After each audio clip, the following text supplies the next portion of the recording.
إلى حضرة المصطفى محمد رسول الله صلى الله عليه وسلم وعلى آله وصحبه رسول الله أجمعين، وخصوصا إلى حضرة شيخ أحمد بن محمد التجاني رضي الله عنه، وإلى حضرة جميع خليفته والمقدمين وإخوانه وأحبابه من طريقة التجاني رضي الله عنهم أجمعين. تبارك الله رضي الله تعالى عنه Syekh Syamatul Imam Salahuddin bin Muhammad Al-Hasani Al-Tijani radhiyallahu anhu, wa khususan ila hadrati Syekhuna Al-Arif Rahmah Waziratul Hikmah Ahmad Al-Khairi Ar-Radi Al-Tijani radhiyallahu anhu, wa jami'il mu'minin wal mu'minat wal muslimin wal muslimat barakatin Nabi Mustafa Muhammad Rasulullah sallallahu alaihi wasallam. Al-Fatihah. A'udzu billahi minasyaitonir rajim. Bismillahirrahmanirrahim. Alhamdulillahi rabbil alamin. Ar-Rahmanir Rahim. Maliki yaumiddin. Iyyaka na'budu wa iyyaka nasta'in. Ihdinas siratal mustaqim. Siratal ladzina an'amta 'alaihim ghairil maghdubi 'alaihim waladdallin. Amin. Allahumma shalli ala sayyidina Muhammad al-Fatih lima khuliq wal khatim lima sabaqa nasiril haqqi bil haqq wal hadi ila siratikal mustaqim wa ala alihi haqqa qadrihi wa miqdarihi al-'azim. Bismillah. Alhamdulillah. Alhamdulillahi rabbil alamin wahdahu wassalatu wassalamu ala asrafil anbiya'i wal mursalin wa ala alihi wa sahbihi rasulillahi ajma'in. Asyhadu an la ilaha illallah wahdahu la syarika lah, lahul mulku wa lahul hamdu yuhyi wa yumiitu ala kulli syai'in qadir. Asyhadu an la ilaha illallah wa asyhadu anna Muhammadar Rasulullah. Allahumma salli ala sayyidina Muhammadin al-Fatih lima ughliq wal khatim lima sabaqa nasril haqqi bil haqq wal hadi ila siratikal mustaqim wa ala alihi haqqa qadrihi wa miqdarihi al-'azim. Amma ba'd. Setelah kita membaca bismillah, salawat dan salam serta pujian serta syahadah kepada Allah Subhanahu wa taala, alhamdulillah kita masih Allah kasih tuh kekuatan untuk ngaji lah, untuk menuntut ilmu lah, tentang bagaimana kita lebih mendekatkan diri kepada Allah dan Rasulnya dengan madad dan istimdad dari Syekh Ahmad bin Muhammad Al-Tijani radhiyallahu anhu. Karena tidak ada satupun manusia diciptakan di dunia ini kecuali atas kuasa Allah, dan dengan kuasa itu Allah ciptakan semua makhluk, dan semua makhluk itu berjalan dari seluruh kehidupannya hanya untuk mendekatkan diri kepada Allah dan Rasulnya. Jadi tidak ada manusia itu makhluk, entah manusia, jin ataupun yang lainnya, dia ada tanpa kuasa Allah, itu nggak ada. Jadi yang wajibul wujud itu Allah. Adanya selain Allah, seperti manusia ada. Adanya itu pun karena kekuasaan Allah itu, atas kuasanya Allah. Makanya tidak ada satupun manusia yang bisa lepas dari kekuasaannya Allah Subhanahu wa taala. Mau dia wali, mau dia nabi, nggak ada yang bisa lepas. Sebab seluruh apapun kecuali Allah adalah makhluk.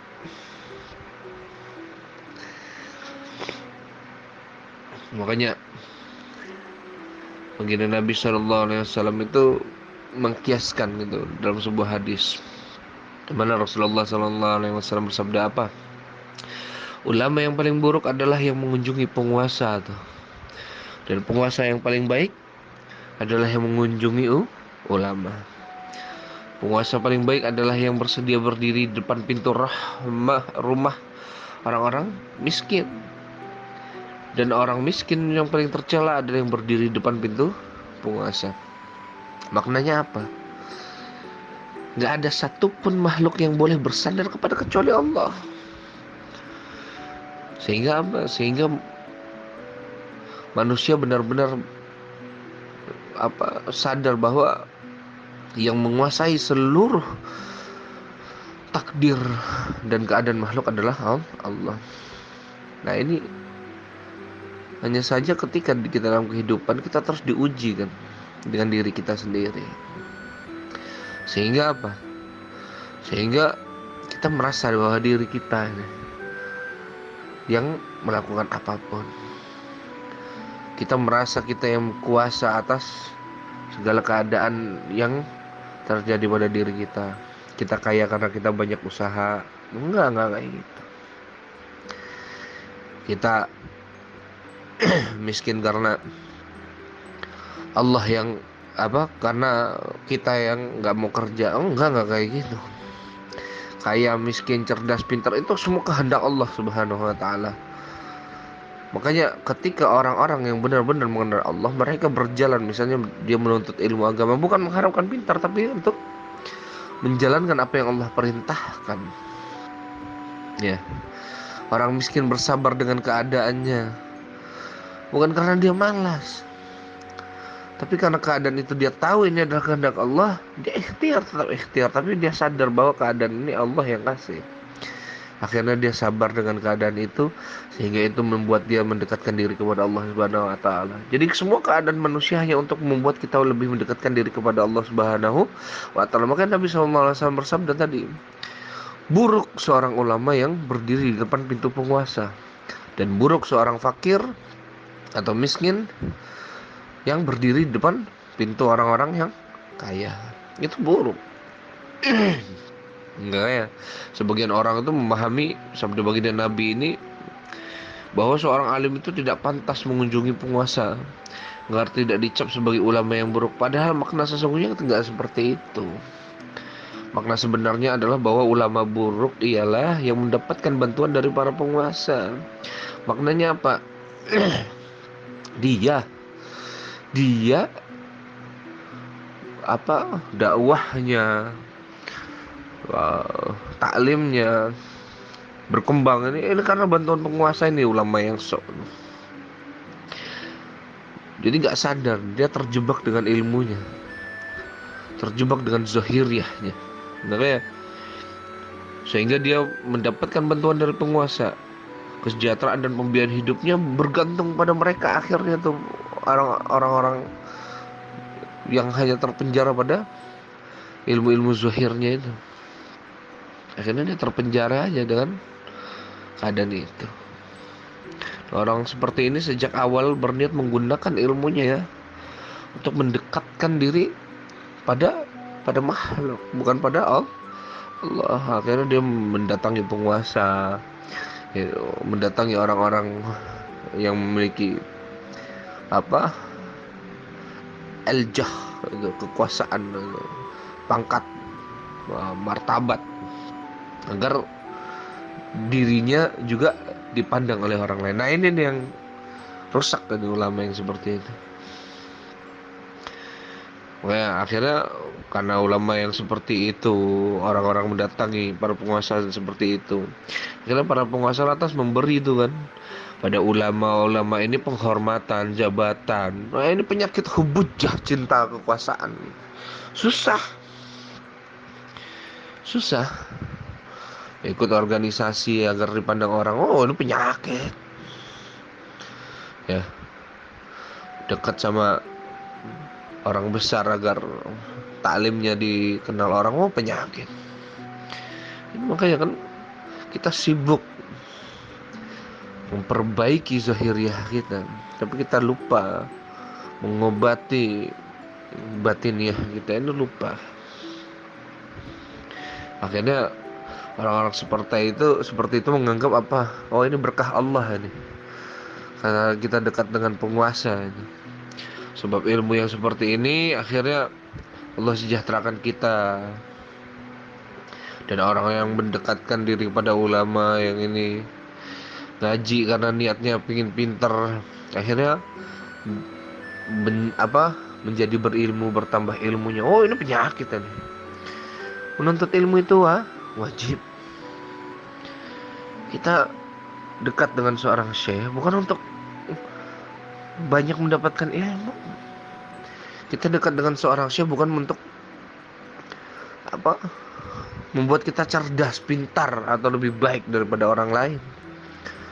Tapi kita dekat dengan seorang syekh agar dia membimbing kita kepada Allah Subhanahu wa taala. Makanya kalau gurunya nggak ma'rifat, kalau gurunya nggak usul, kalau gurunya nggak kenal Allah, ya susah. Akhirnya ntar guru merasa bahwa dia yang membimbing si murid tuh. Dan si murid pun akhirnya kena penyakit itu juga. Makanya kata Syekh Saleh, kembali nasala murid di qabla al-kamali sumun kutilun. Nggak, orang yang didatangi murid banyak, didatangi orang-orang banyak untuk yang mana dia mengambil apa yang dimiliki orang berilmu tadi, tapi orang berilmu tadi, gurunya tadi nggak sempurna, nggak kamil, nggak makrifat, sumun qatilun. Dia hanya bagaikan racun tuh yang akan membunuh dirinya dan murid-muridnya. Akhirnya sibuk ya di situ, sibuk di situ. Nah, orang nggak paham ini, nggak paham. Jadi akhirnya murid dibimbing ke organisasi, ke kelompok. Makanya orang-orang yang nggak makrifat dia akan membimbing hanya membimbing untuk membawa manusia itu kepada dirinya dan kelompoknya saja. Ya itu, entah itu organisasi lah, entah itu kelompok spiritual Islamiyah lah. Makanya agama tanpa rohani itu doktrin jadinya ntar. Ya disuruh doktrin. Ayo ibadah. Ketika dia nggak ibadah, dia merasa jauh dari Allah lah. Terus ketika dia taat, dia merasa dekat sama Allah lah. Nah, ini kan penyakit. Allah ingin hambanya ketika dia maksiat, bagaimana dia kembali kepada Allah. Ketika dia taat, bagaimana dia kembali kepada Allah. Nah, gampang kan. Ketika kita maksiat, kita kembali kepada Allah, gampang. Tapi ketika kita taat, kita kembali kepada Allah. Nah ini, tahu nggak jalannya? Paham nggak bagaimana kita rujuk lah, kembali kepada Allah Subhanahu wa taala. Makanya kan ketika kita benar-benar terhiasi dengan ketaatan, dengan pangkat martabat. Nah, manusia tuh kalau udah di atas angin kebanyakan lupa. Pokoknya hijab yang sangat tebal sekali tuh. Ketika manusia tuh kena penyakit yang namanya hubujah. Hubujah. Dia udah nggak bersandar kepada Allah. Dia bersandar kepada makhluk. Dia bersandar kepada ibadah. Dia bersandar kepada kelompok. Dia bersandar kepada organisasi. Kenapa? Gurunya nggak kamil, gurunya nggak marifat. Akhirnya disuruh, ayo kamu dakwahin tuh, dia dakwahin, paksa dakwah. Oh, kamu nggak dakwah, kamu kalau meninggalkan jalan dakwah kayak gitu, malah kamu akan hidup akan penuh dengan kesengsaraan. Nah, ini guru nggak marifat, dan guru gini, gurunya aja punya penyakit. Ayo kamu masuk organisasi ini. Ayo kita besarkan organisasi ini. Nah, ini nih. Tapi nggak dikekis tuh penyakit muridnya. Ini penyakit yang sangat luar biasa. Namanya hubujah. Akhirnya apa? Dia nggak melihat kekuasaan Allah tuh. Lisannya bilang, ya semua atas izin dari Allah, tapi hawa nafsu hawanya itu dalam dirinya berkata apa itu? Coba kalau nggak aku dakwahin, dia itu nggak akan berubah. Coba kamu kalau nggak ikut kelompok ini, kamu nggak akan berubah. Coba kamu kalau nggak ngikutin saya, kamu nggak akan berubah. Nah, ini penyakit. Ini penyakit. Penyakit yang sangat luar biasa banyak. Ini bahkan dialami oleh alim ulama. Penyakit seperti ini bahkan dialami oleh alim ulama. Makanya akhirnya alim ulama pun sesama alim ulama gontok-gontokan tuh, pada adu dalil, pada berantem. Akhirnya apa? Ulama, dia kiai, dia syekh, dia ini udah hujat sana, hujat sini, gibah sana, gibah sini, fitnah sana, fitnah sana, tanpa dia sadari. Makanya orang ini tanpa alim dan beradab kan akhirnya. Tapi meski sesungguhnya hal itu karena ketundukannya kepada para penguasa, ia sangat patuh pada kontrol dan arahan mereka tuh. Akhirnya orang-orang yang seperti ini dikuasai, itu diatur kan, diatur oleh orang-orang yang mana dia bersandar pada itu. Iya, dia bersandar pada itu. Dia bersandar pada kelompok dan komunitasnya. Entah apalah itu ya, macam-macam komunitas untuk kelompok. Ya udah akhirnya dia sibuk untuk mengembangkan kelompoknya sendiri. Tanpa dia sadari dia membesarkan keaku-akuan dirinya. Tapi dia bilang, ittaqallah, bertakwalah kepada Allah. Aduh, ngeri kan. Ini yang namanya hubbujah.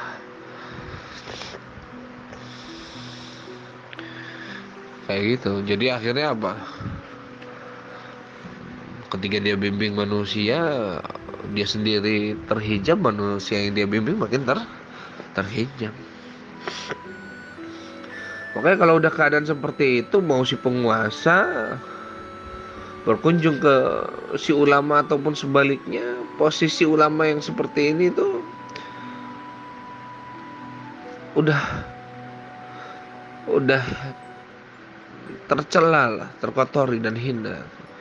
Akhirnya nggak ada bedanya antara penguasa ataupun ulama yang saling bertemu. Jadi ya, kenapa? Karena nggak mengikis tuh penyakit dalam hatinya.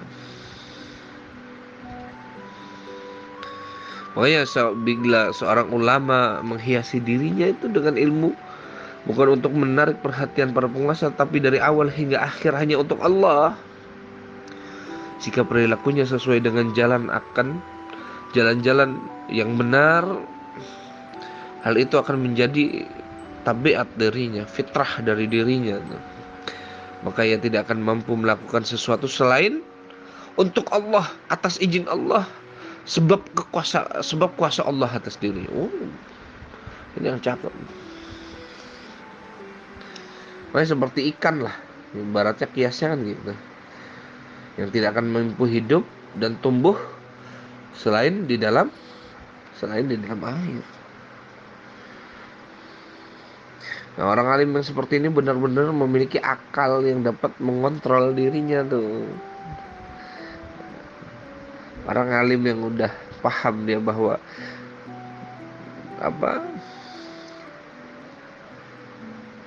bukan dia berilmu bukan untuk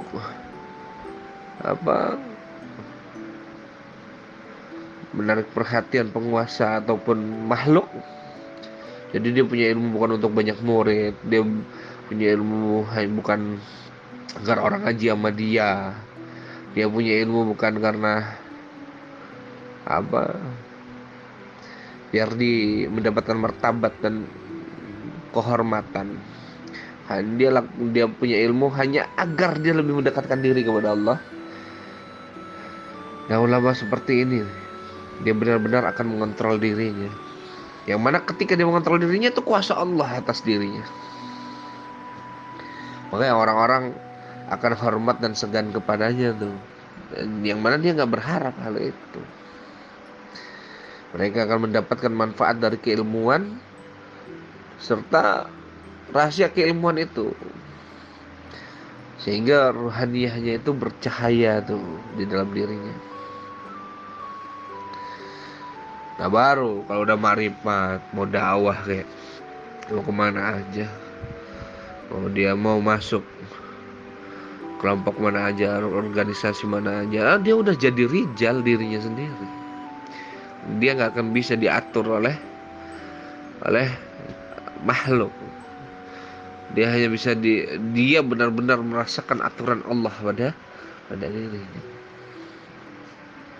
Makanya ulama seperti ini, kalau kata Imam Jalaluddin Rumi, itu bagaikan matahari yang memancarkan cahaya lah. Ia memerankan tugasnya dengan memberi anugerah pada semua makhluk. Ia mengubah batu menjadi akik, ya kan? Jadi batu yang jelek awalnya jadi akik, bisa dijadikan cincin perhiasan. Dan dia juga batu yang seperti apapun bisa jadi permata di tangannya. Mengubah gunung dia menjadi tumpukan tembaga, kata Imam Jalaluddin Rumi. Tumpukan batu menjadi emas dan perak serta besi di tangannya. Mengubah tanah yang gersang menjadi tanah yang subur hingga ditumbuhi beraneka pohon dan buah-buahan. Tugasnya adalah memberi, bukan mengambil. Makanya pepatah Arab mengatakan bahwa kami belajar untuk memberi, kami tidak belajar untuk mengambil. Jadi, tapi kan lucu. Sekarang manusia didakwahin. Oh, ini kan kami memberi apa yang kami punya. Lah, baru kita, misalnya contoh, ada sebuah komunitas. Jadi dia dakwahin manusia. Dia dakwahin manusia untuk bertobat kepada Allah. Nah, ini kami memberi nih Ustaz. Mana kami mengambil? Nah, iya, buktinya apa? Setelah kamu beri, habis itu kamu ambil dari mereka. Kamu suruh dia tinggalkan anak istrinya, lalu kamu paksa dia berdakwah dalam organisasi kamu kayak gitu. Akhirnya apa? Akhirnya kan kamu mengambil apa yang bukan hakmu. Makanya seorang alim, seorang ulama, dia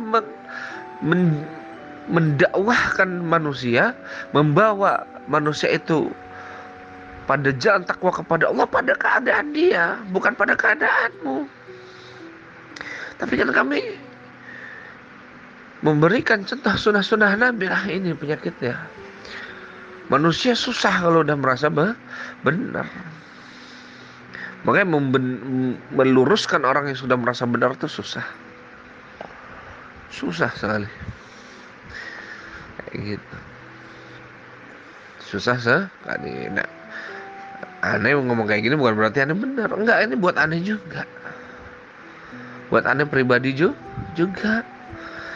Kita ini masih belum punya apa-apa. Untuk apa yang mau kita beri? Kita belum bisa sabar dengan keadaan. Kalau antum belum bisa sabar sama keadaan, antum belum punya sabar. Emang antum bisa ngasih sabar?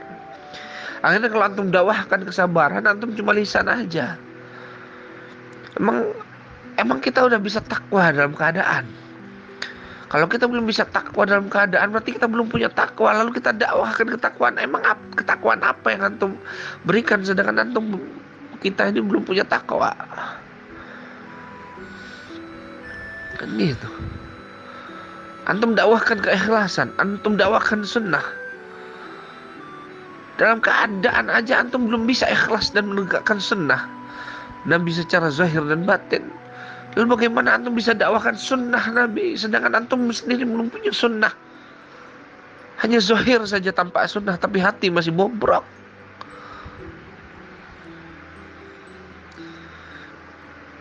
Ibnu Muljam juga ahli sunnah, tapi bobrok hatinya. Iblis juga ahli ibadah, pakaiannya pasti dahsyat ketika itu. Kalah ibadah kita semua sama iblis. Kalah ilmu kita semua sama iblis. Iblis sampai derajat kekasih Allah kok. Azazil itu kan bahasa Suryani, bahasa Ibrani, artinya kasih. Cuma kan pakaian aja. Manusia bisa melakukan perbuatan dermawan, perbuatan ikhlas, tapi udah diwarisi sifatnya. Ini penyakit manusia. Kalau baru merasa dekat saja kepada Allah, udah langsung dakwahin manusia untuk mengajak Allah, manusia yang lainnya kepada Allah. Benar, nggak salah itu. Yang salah itu ada di diri ente. Antum baru merasa dekat. Entar ketika Allah uji, lalu jatuh antum dalam kemaksiatan, antum merasa jauh dari Allah. Lalu gimana itu nasib orang-orang yang antum bawa? Oh, saya serahkan aja Ustadz kepada Allah. Kan penyakit. Ini penyakit. Nanti ketika antum takwa, berarti itu urusan antum itu, bukan urusan Allah. Nah, ini penyakit.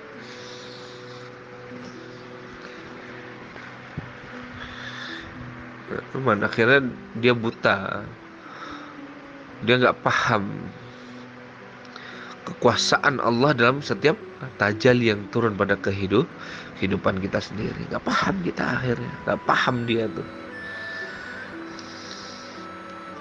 Makanya ikbalin nasalal murid qablal kamali sumun qatilan.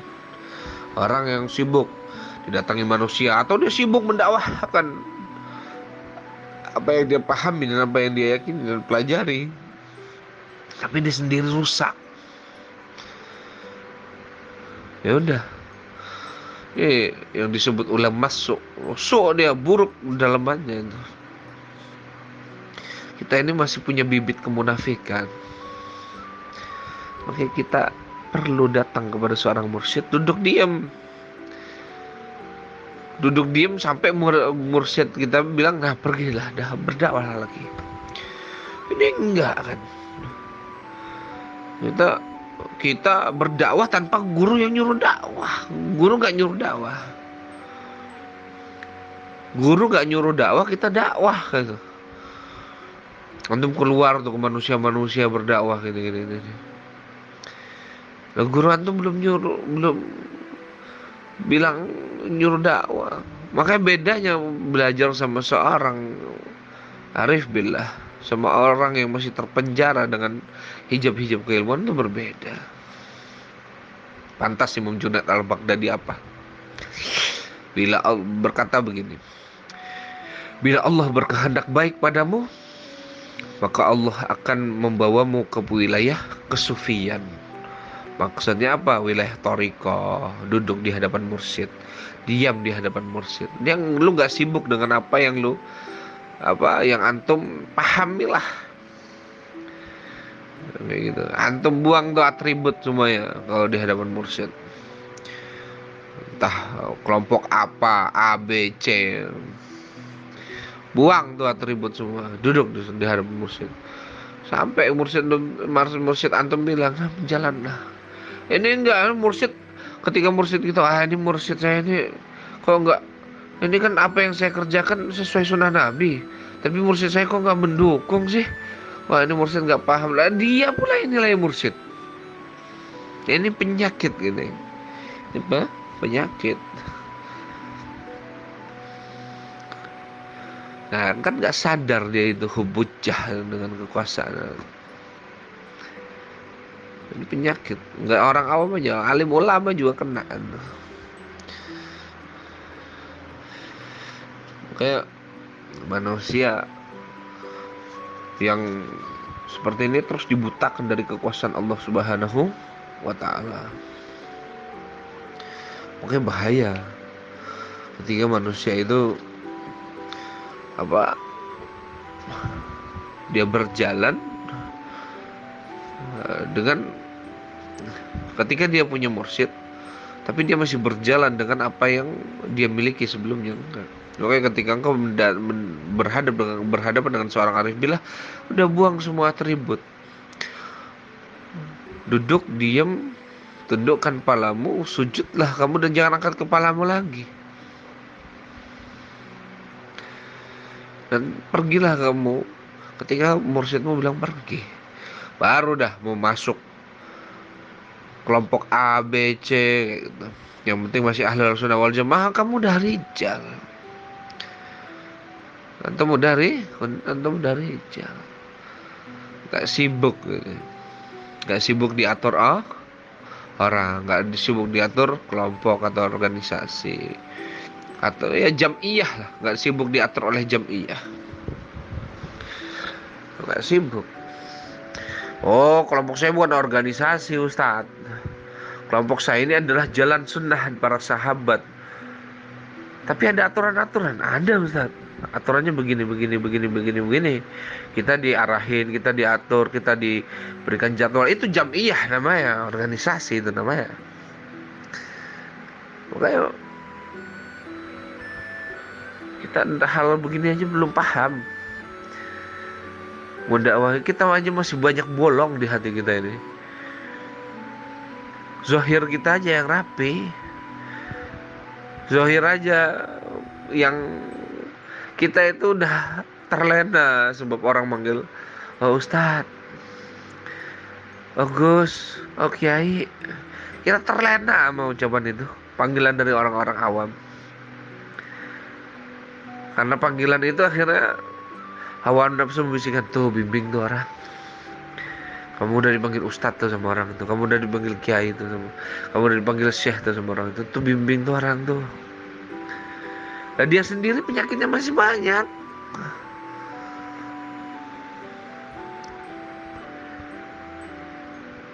Akhirnya apa? Akhirnya dia membimbing dengan penyakit yang dia punya. Akhirnya dia bukan membagikan warisan rohaniah, dia membagikan warisan penyakit hatinya itu sendiri itu kepada sahabat-sahabatnya, kepada murid, kepada orang yang dia datangi, bukan yang mendatanginya. Makanya para arif bilang nggak ada dia datangin manusia, enggak. Allah kirim hamba yang benar-benar untuk ditakdirkan memang untuk dia bimbing. Allah kirim manusia itu kepada dia. Dia nggak kemana-mana, diam aja udah.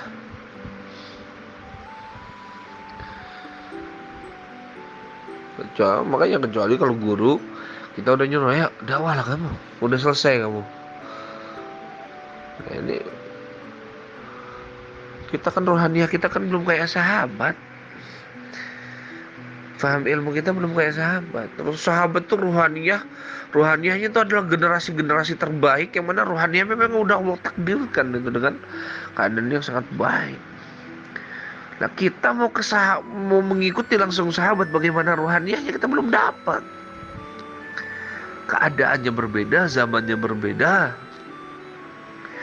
Akhirnya ketika kita dakwain orang, ya udah kita suruh orang itu ngikutin cara kita tuh. Ayo teman saya dakwah keliling. Kemana? Ayo ke sana yuk. Kita dakwahin ke kampung sana gini. Akhirnya anak bininya nggak dikasih nafkah, nggak dikasih makan, dia tinggalin tuh anak istrinya hanya untuk menegakkan jam'iyahnya itu sendiri, yang mana akalnya mengatakan dan membuat dia yakin bahwa ini adalah jalan sunnah, ini adalah jalan takwa, ini adalah jalan keridhaan. Karena khafi sekali penyakit seperti ini, sangat khafi. Yang pentingnya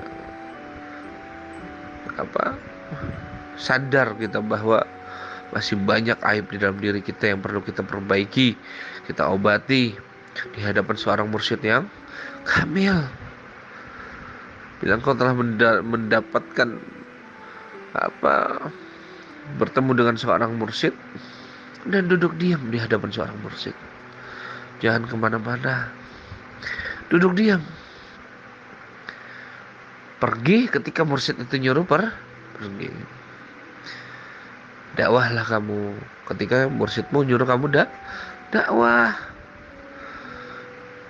Makanya Imam Ghazali bilang, kalau kamu di hadapan mursyid jadilah mayat.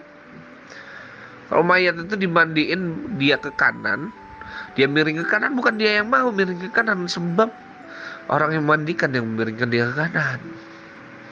Dia memiring ke kiri, bukan mayatnya yang mau, namanya mayat mana punya kekuasaan lagi tuh atas dirinya. Sebab yang memandikan yang memiringkan ke kiri. Si pemandi yang bersihkan dirimu, bukan kamu yang membersihkan dirimu. Nah ini penyakit.